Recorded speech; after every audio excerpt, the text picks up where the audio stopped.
गजाननं भूतगणादिसेवितं कपित्थजम्बोफलचारुभक्षणम् उमासुतं शोकविनाशकारकं नमामि विघ्नेश्वरपादपङ्कजम्। नमः परमहंसास्वादितचरणकमलचिन्मकरन्दाय भक्तजनमानसनिवासाय श्रीरामचन्द्राय। श्री राम राम रघुनंदन राम राम। श्री राम राम भरताग्रज राम राम। श्री राम राम रणकर कस राम राम। श्री राम राम शरणं भव राम राम। माता रामो मत पिता रामचंद्र। स्वामी रामो मत सखा रामचंद्र। सर्वस्वं मे रामचंद्रो दयालुर। नान्यं जाने नैव जाने न जाने। अञ्जनानन्दनं वीरं जानकी शोकनाशनं कपीशमक्षहन्तारं वन्दे लङ्काभयङ्करम्। भक्ति भक्त भगवंत गुरु चतुर्नाम वपु एक। इनके पद बंदन किए नाशत विघ्न अनेक। बोले राघवेंद्र सरकार की जय। रामायण श्री राम कथा की जय। श्रीमद् गोस्वामी तुलसीदास जी महाराज की जय। परम मंगलमय परात्पर अखिलेश्वर अचिंत कल्याण गुणगण निधान सर्वेश्वर सर्वाधिपति श्रेष्ठ आचरणवान प्रजा के सुखदाता आनंद कंद श्री रामचंद्र कौशल्या आनंद वर्धन अवध नरेंद्र नंदन श्री रघुनंदन विदेह वन सवै जयंती जनक नरेंद्र नंदनी भासुती जगदीश्वरी माँ सुनैना की आंखों की पुतलिका विदेहजा जनकजा जनकाधिराज तनया जनक राज किशोरी वैदेही मैथिली श्री राम प्राण वल्लभा श्री जानकी जी। इन दोनों युगल सरकार के पावन चरणारविंदों पर कोटशाह नमन नतमस्तक बंदन एवं अभिनंदन। तीनों मैया चारों भैयाओं के चरणों में कोटि कोटि प्रणति। अनंत बलवंत गुणवंत श्री हनुमान जी महाराज के पावन चरण कमलों पर कोटशा प्रणति। समस्त भूतादिक सिय राम मैं सब जग जानी करहूँ प्रणाम जोरी जुग पानी। हम सबका यह परम सौभाग्य श्री राम कथा मंदाकिनी पर अवगाहन करने का जीवन में सद सौभाग्य प्राप्त कर रहे हैं। कल के दिवस पर हम सब चर्चा सुन रहे थे कि भगवान शंकर जो है एक अनुपम प्रसंग माँ भवानी पार्वती को सुनाते हैं कि औरौ एक कहूँ निज चोरी सुनु गिर जा अति धृणमति तोरी। काग भुसुंडी संग हम दो मनुज रूप जानई नहीं को। हे देवी, जब प्रभु का प्राकट्य उस अवध धाम पर हुआ तो हम भी रामलला सरकार के बाल रूप को देखने के लिए इतने उत्कंठित हुए कि हम पहुंच गए। काग भुसुंडी संग हम दो, अयोध्या धाम पर अयोध्या नाथ को देखने के लिए, श्री रामलला सरकार को देखने के लिए पहुंच गए।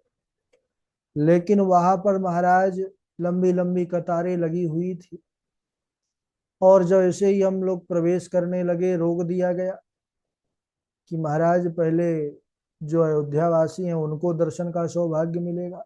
आप कहाँ से हैं, पहले अपना परिचय दीजिए। अब भोले बाबा बेचारे फंस गए। सरजू किनारे पर जाकर के और स्मरण करने लगे प्रभु राघव जी का कि राघव जी कितनी जो है तो देर करवाएंगे, हम आपको देखना चाहते हैं। इधर कागभूषुंडी जी ने एक जो है उनके मन में युक्ति आई कि बाबा जी हम एक उपाय से बहुत जल्दी प्रवेश कर सकते हैं और प्रभु का दर्शन कर सकते हैं। क्या प्रभाव है भुसुंडी जी? उन्होंने कहा कि आप बन जाइए ज्योतिषाचार्य, मैं बन जाऊं आपका चेला। ज्योतिष विद्या ऐसी विद्या है महाराज, बहुत जल्दी सब प्रभावित हो जाते हैं। बोले ठीक है, और आप तो वैसे भी त्रिकालज्ञ हैं, भूत भावन भगवान शंकर तो अब सब जानते ही हैं। बोले कि आप किसी का जो है तो कुछ भूत का बता दीजिए, कुछ भविष्य का बता दीजिए, आप तो सही बताएंगे। तो दो चार लोगों का महाराज हाथ दे करके बता दिया सब बड़े प्रभावित हुए। भगवान शंकर तो सब सही सही बता रहे थे। उनको लगा कि ये तो बहुत जो है पहुंचे हुए ज्योतिषाचार्य हैं, बड़ी बड़ी तगड़ी जो है तो इनकी ज्योतिष है, बड़ा अच्छा फलित है। तो तुरंत पूरे अयोध्या में बात फैल गई। मैया कौशल्या ने सुना तो बुलाया कि भाई वो बाबा जी को बुला लाओ जो ज्योतिष विद्या के जानकार हैं, हम भी अपने लाला के विषय में कुछ पूछेंगे उनसे। अब इधर बुलावा आ गया, सरयू किनारे बैठे ही थे आसन जमाए हुए, तो इधर आए सैनिक लोग और कहने लगे कि वो ज्योतिष विद्या वाले बाबा जी कौन है। तुरंत जो है हमारे भोले बाबा उठ खड़े हुए, बोले हम हैं। बोले चलिए, माता कौशल्या ने राजभवन में बुलाया है। बाबा जी तो इसी पल का इंतजार कर रहे थे, तुरंत खड़े हो गए। काकभुचुंडी जी भी पीछे पीछे चल दिए। अच्छा, जैसे ही भोले बाबा अंदर प्रवेश किए और काकभुचुंडी जी प्रवेश करने लगे तो द्वारपालों ने रोक दिया कि आप कहाँ जा रहे हो, आप नहीं जा सकते, ये बस जाएंगे जो बाबा जी ज्योतिष जानते हैं। तो काकभुचुंडी जी प्रभु को पुकारे कि गुरु जी, और धीरे से इशारा किए मानो कहना चाहते हैं कि हमको भी अंदर लीजिए, नहीं हम सारी पोल खोल देंगे, बता देंगे कि ये ज्योतिषचार्य नहीं है, ये कौन है, अभी वास्तविकता आ जाएगी बाहर। तो भोले बाबा बेचारे रुक गए अचानक से कि अगर इसको नहीं लेंगे तो कहीं भेद ना खोल दें। तो भोले बाबा विचार करने लगे कि इनको भी बुलाया जाए अंदर। रुक गए तो उस जो सैनिक थे उन्होंने कहा अरे बाबा जी क्या हो गया, कैसे रुक गए। तो भोले बाबा कुछ परेशान से हो गए, बोले कि एक बड़ी परेशानी है। क्या परेशानी है बाबा जी। बोले कि देखो अब मैं वृद्ध हो चुका हूँ, है ना, तो हाथ की जो मोटी मोटी रेखा है उनको तो देख के मैं पढ़ लेता हूँ, लेकिन जो छोटी छोटी पतली रेखा होती है उनको मैं पढ़ नहीं पाता हूँ, तो फिर कैसे काम चलेगा। बोले इसीलिए हमारे साथ में हमारा चेला रहता है, जो छोटी छोटी रेखा है वो पढ़ के बता देता है, तो हम उसका फल करते हैं। बोले तो ठीक है, तो इनको भी लेना पड़ेगा। बोले लेना ही पड़ेगा। काक भुसुंडी जी महाराज युक्ति से अंदर आ गए। अब कितना बढ़िया जो है तो संजोग है। देखिए आज भगवान शंकर इतने प्रसन्न है कि आज हमारे इष्ट का दर्शन होगा, राम जी भी बड़े प्रसन्न है कि आज हमारे इष्ट का दर्शन होगा। वैसे संसार में देखा जाता है एक पूज्य होता है, दूसरा पूजक होता है, लेकिन ये प्रभु श्रीहरि जो है श्री राघवेंद्र सरकार श्री राम जी और प्रभु हमारे भोले बाबा, इन दोनों का परस्पर संबंध ऐसा है कहना ही क्या। संसार में तो कोई पूज्य होता है कोई पूजक होता है, एक दूसरे के पूज्य पूजक होते हैं, लेकिन ये एक दूसरे के पूज्य पूजक दोनों हैं, यानी पूज्य भी हैं वही पूजक भी हैं। ऐसे ही यहाँ भी पूज्य भी हैं पूजक भी हैं, क्योंकि राम जी भगवान शंकर को पूजते हैं और भगवान शंकर श्री राम जी को पूजते हैं।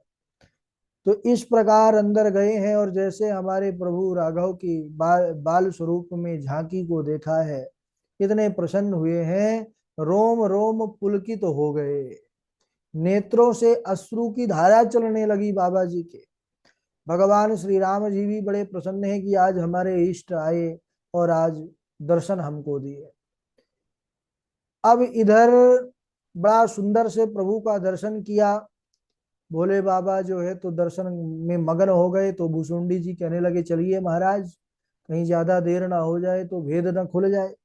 भोले बाबा चलने लगे, तैसे ही कौशल्या मैया ने रोक लिया, अरे बाबा जी कहाँ भागे जा रहे हो, रुको। बाबा जी डर गए, कहीं कुछ बात रहस्य प्रकट तो नहीं हो गई, क्या हुआ। अरे उन्होंने कहा कि अरे बाबा, मेरे जो है लाला को आशीर्वाद तो दे करके जाओ। भगवान शंकर फंस गए चक्कर में। भगवान शंकर तो ये सोचते हैं कि आशीर्वाद तो मैं लेने आया था, ये मैया क्या करवाने वाली है। अरे अपने इष्ट को आशीर्वाद दिया थोड़ी जाता है, उनसे लिया जाता है।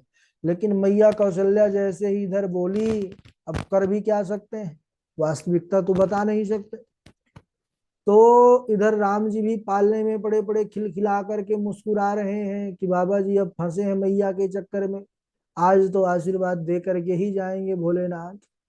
अब करें तो करें क्या। भगवान जो है शंकर अपना वरद हस्त श्री राघव जी के मस्तक पर रखते हैं और बंधु माताओं, जैसे ही भोलेनाथ ने हमारे राघव लाल जी का स्पर्श किया, उनके सुंदर स्वरूप का, कहते हैं कि भोलेनाथ के अंदर ऐसा रोमांच हुआ, ऐसा महाराज एक प्रभु का जो एक कृपा है, ऐसी कृपा हुई कि रोम रोम पुलकित हो गए, आनंदित हो गए, परमानंद में जो है मग्न हो गए।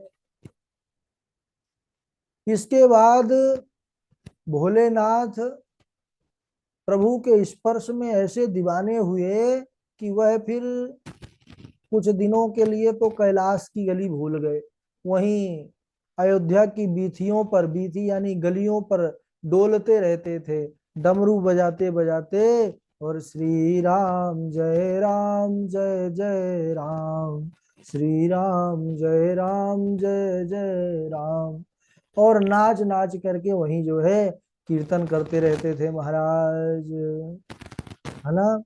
और बाबा जी तो हमारे नाच में तो आगे ही है ना, तांडव प्रसिद्ध है। तो परमानंद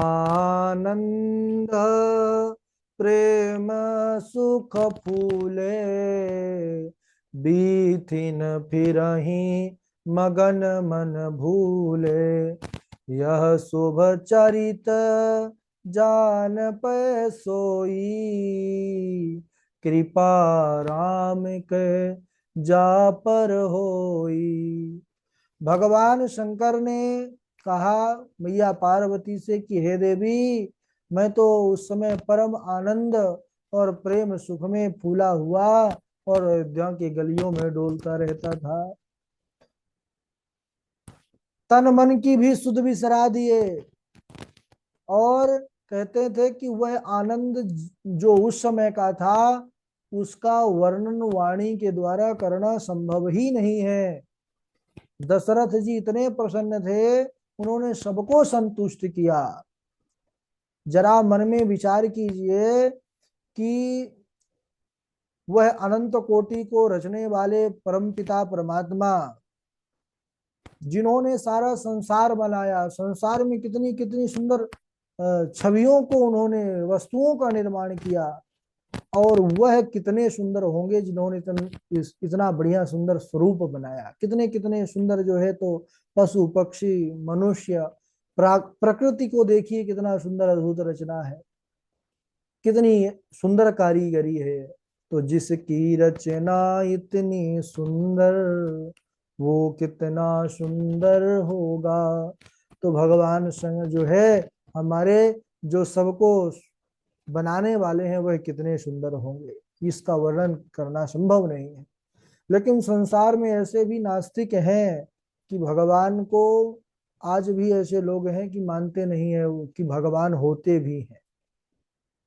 लेकिन देखिए, यह कथा चरित्र यही संदेश देती है कि ऐसे नास्तिकों को भी समझना चाहिए कि जिन प्रभु राम की भक्ति में, जिन प्रभु श्री नारायण की भक्ति में नारद जी, व्यास जी, वशिष्ठ जी, सुखदेव जी, इनका संपूर्ण जीवन जो था यह त्यागमय रहा। इन्होंने धन आराम त्याग करके केवल और केवल भगवान पर ही अपना जीवन दिया। तो ऐसे महापुरुष यह बतला रहे हैं कि जीवन में प्रभु का जो है स्वरूप है, और जीवन में प्रभु की कृपा है और कुछ नहीं है। तो हमको भी ऐसे महापुरुषों के वचन पर विश्वास करना चाहिए। भगवान में श्रद्धा करने पर उनकी एक सुंदर कल्पना हमारे मन में आ जाती है, लेकिन वास्तव में भगवान कल्पना से भी परे हैं, अकल्पनीय कहा गया है। वह परमपिता परमात्मा है, कल्पना में आ भी नहीं सकते। परंतु जो हमारी कल्पना से कहीं अधिक सुंदर है, अधिक कृपा करने वाले हैं, क्योंकि मनुष्य उनकी कल्पना कभी कर ही नहीं सकता, और ना वह कल्पना में आ सकते। क्यों? क्योंकि बुद्धि से परे हैं, जो मन और बुद्धि का विषय नहीं है परमात्मा। फिर भी जो कल्पना किया जाता है वह भी इतनी सुंदर कल्पना होती है कि उसकी कल्पना करने मात्र से हमारी उन पर श्रद्धा हो जाती है और बरबस जीव शरणागति हो जाता है उनके, है ना। आज भी कैसे कैसे हमारे सामने कितने सारे उदाहरण आते हैं। ये पहले की बात नहीं है, आज भी ऐसे ऐसे हैं बड़े बड़े जो है तो करोड़पति, अरबपति, खरबपति, है ना, एक पल में सारा कुछ त्याग करके और सब कुछ छोड़ करके केवल भगवान के हो जाते हैं। क्यों? क्योंकि उनको उस परम सत्ता का कुछ अनुभव हो जाता है, अपने आप फिर उनकी शरणागति हो जाती है। तो जब उनके प्रति शरणागति हो जाती है तो हम अनायास ही अपने को उनके चरणों में छोड़ने के लिए बाध्य हो जाते हैं। बाबा जी भी यह बात लिखते हैं, उमा राम स्वभाव जहि जाना, ताहि भजनु तजी भावना ना। हे देवी, जो भगवान के सुंदर स्वभाव को जान लिया वह फिर बरबस उनका हो जाता है, उनका भजन करने लग जाता है। क्योंकि वह स्वभाव ही ऐसा है, राम जी का स्वरूप ही ऐसा है, हाँ, कि एक बार उनके कथा चरित्र ही ऐसे हैं कि एक बार जो उनका हो गया वह हो गया। एक बार जब उनकी पावन झांकी हृदय पर आ जाती है ना, तो फिर वह अपने आप को समर्पित किए बिना नहीं रह सकता। तुलसी राम स्नेह सील लखी, जो न भगति उर आई। और अगर इतने पर भी जो भगवान की भक्ति नहीं करता, राघव जी से प्रेम नहीं करता, तो कहते हैं कि वह संसार में व्यर्थ ही उत्पन्न हुआ है, जन्म लिया है। उसका जीवन कहते हैं नरक रूप है। ते नर नरक रूप जीवत जग, वह जगत में एक अपना जीवन नर के रूप में जी रहे हैं। और यह सब जो है सब संतों के अनुभव है, संतों के मत दिए गए हैं। भगवान में श्रद्धा होने पर, उनके स्वरूप में श्रद्धा होने पर भगवान में शरणागति हो जानी चाहिए। और एक बात हम सबको विशेष रूप से स्मरण रखना चाहिए, मनुष्य के पास एक बहुत विलक्षण धन है और वह धन सबको भगवान ने बराबर दिया हुआ है। वह यह धन है क्या? बोले मानव जीवन।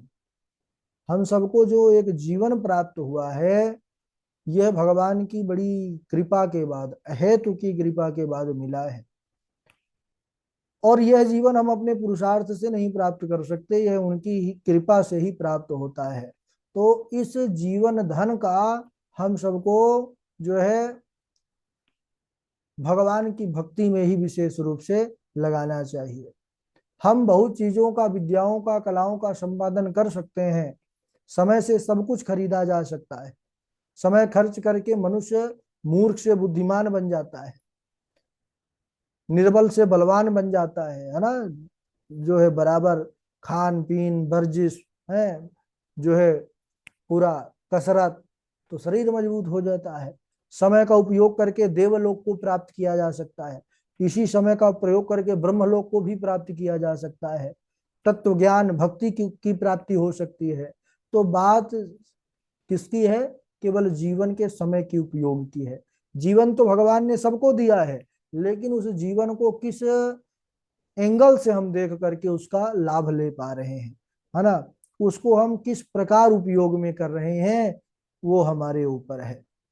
तो भगवान की कृपा सब पर है जिनको जीवन प्राप्त हुआ है।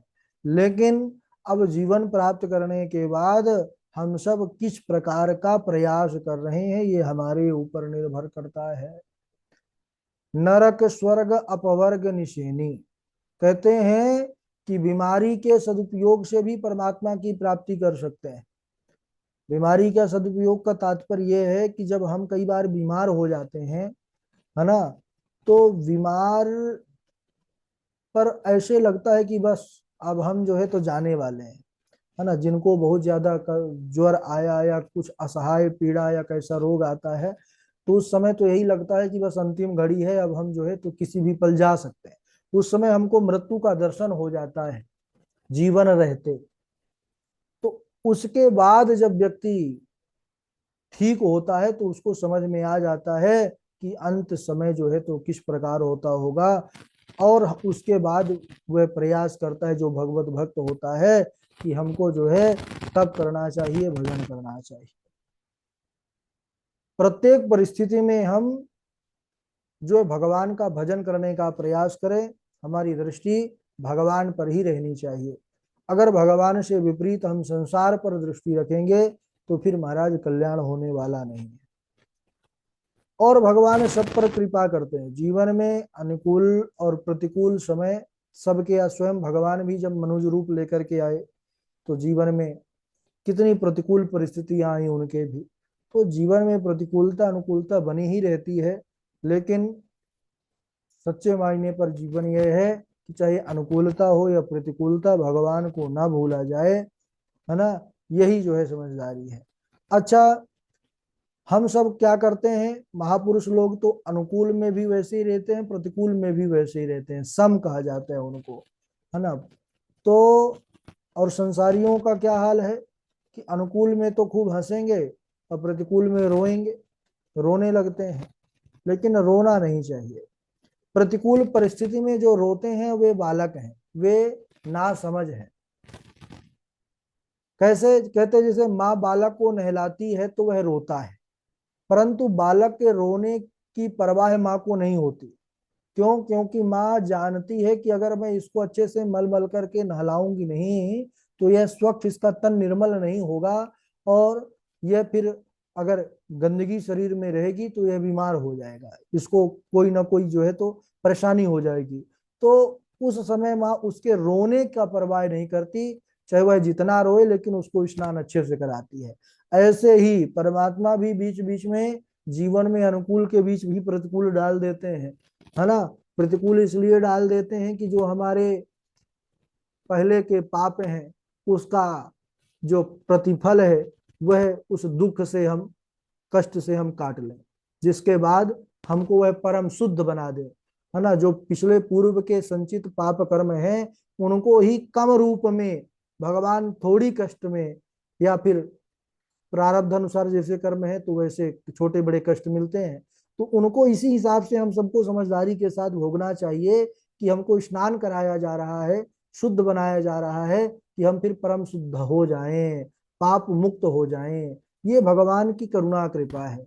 लेकिन इसको सब लोग समझ नहीं पाते हैं, है ना। जो विवेकी जन है, ज्ञानी जन है, वह भक्त जन है, वह इसको समझ पाते हैं। इस प्रकार भगवान राघव की सुंदर जो है तो लीला चरित्र। इसके बाद भगवान राघव जी का अब नामकरण होगा, है ना। इसके साथ ही जो राघव जी के अन्य छोटे भाई हैं, अंश सहित प्रभु आए हैं। सुमित्रा जी के यहाँ पर दो लाल हुए, है ना। कैकेयी मैया के हुए, तो इनका सबका नामकरण होगा। और कल हम सब चारों भैयाओं का नाम श्रवण करेंगे आज यहीं तक। बोलिए राघवेंद्र सरकार की जय। बारी बारी से सब लोग चौपाई सुनाएंगे। सर्वप्रथम पूर्वी जी हैं, अवध बिहारी जी हैं, जय जी हैं, नीरज शर्मा जी हैं, तनु शर्मा जी हैं, इंदु पराशर जी हैं। चलिए प्रारंभ करिए।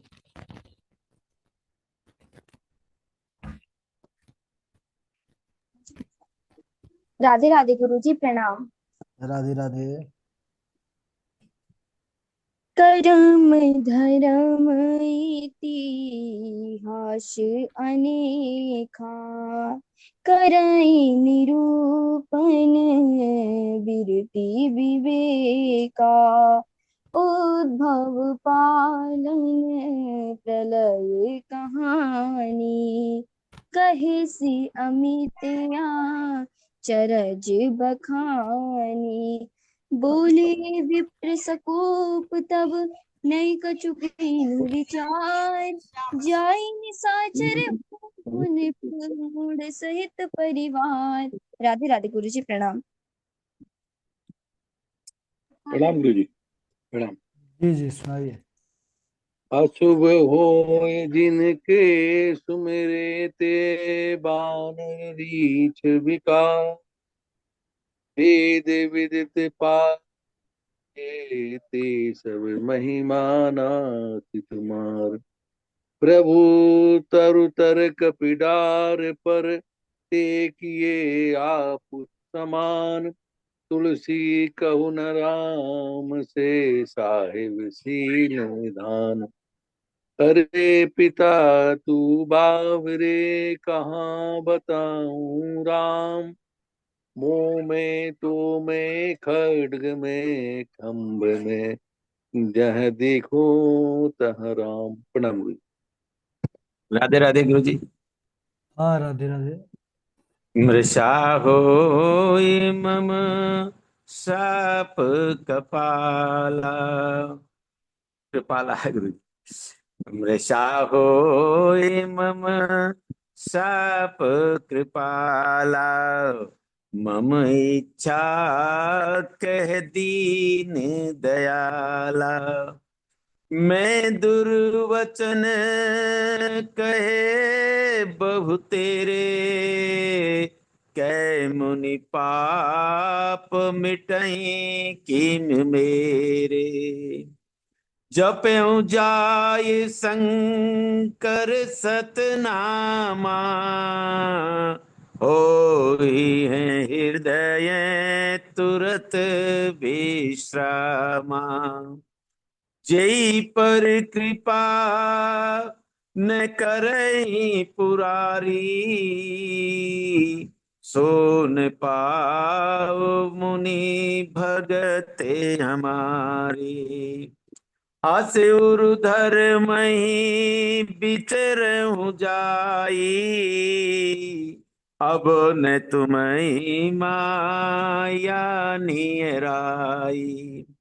हरि अनंत हरि कथा अनंता।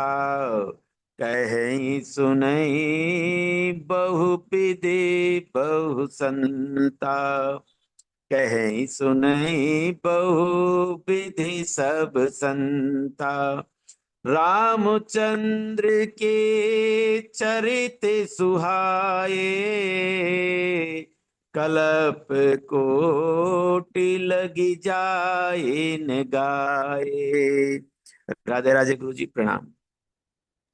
श्री हाँ सीताराम जी प्रणाम। जी, तनु शर्मा जी।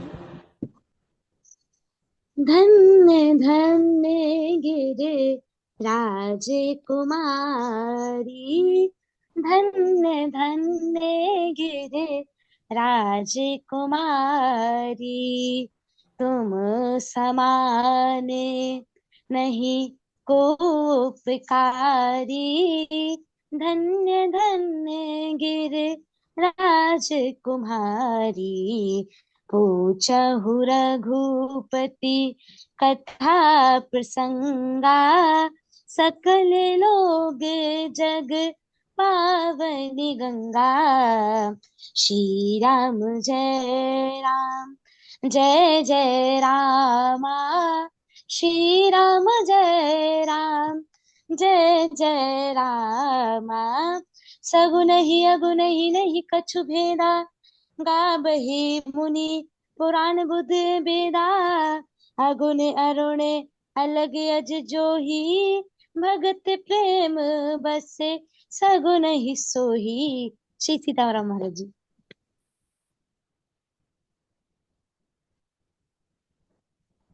राधे राधे गुरु जी। हाँ, राधे राधे। सगुन ही अगुन ही नहीं कछु भेदा। गावहि मुनि पुराण बुध बेदा। अगुन अरुण अलख अज जोई। भगत प्रेम बस सगुन सोई। राधे राधे गुरु जी। हाँ, राधे। जय सीताराम। जी, सुनाइए। हेलो। हाँ जी, आवाज आ रही है सुनाइए ना? सुनाइए, आ रही है बात। जी। शिव ही शंभुगन करहि सिंगारा, जटा मुकुट अहि मोरु सवारा, कुंडल कंकन पहिरे जाला, गन विभूति तट के हरिथाला, लसि ललाट सुंदर सिर गंगा, नयन सीन उप दीप गंगा। इसी तरह। सब लोग सुना दिए।